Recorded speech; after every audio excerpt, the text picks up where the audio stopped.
झटत राहून शेवटी याच मातेसाठी आपल्या प्राणाचे बलिदान दिले, त्या वीरांना प्रथम त्रिवार अभिवादन. आज खंत एवढीच आहे की ज्या घरात शिंपी राहतो त्या घरात शिवणकाम करणारा मुलगा जन्म घेतो, विणकराच्या घरात विणकाम करणारा मुलगा जन्म घेतो, कुंभाराच्या घरात मातीची मडकी तयार करणारा मुलगा जन्म घेतो.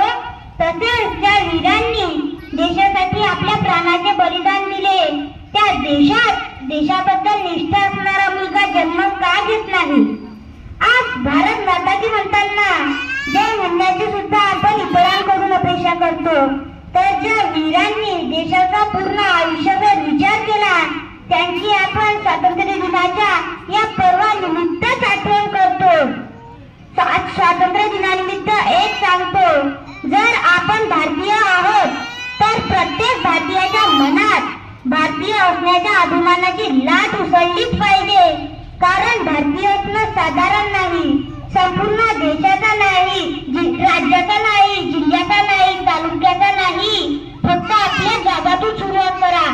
आपल्या शाळेच्या अंगणाला आपल्या घराचं अंगण समजा, आपल्या गावातील रस्त्याला आपल्या घराकडे जाणारा रस्ता समजा.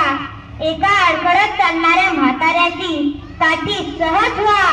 छत्र हरवलेल्या त्या मातेचा पुत्र व्हायला शिका. भुकेल्यांना एक घास भरावा, आळस विसरून देणाऱ्या त्या पक्ष्यांना थोडं पाणी द्या.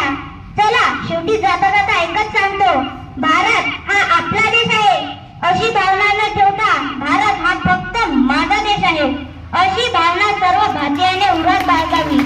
India is not only our country, India is not only our country but also India is only my country. India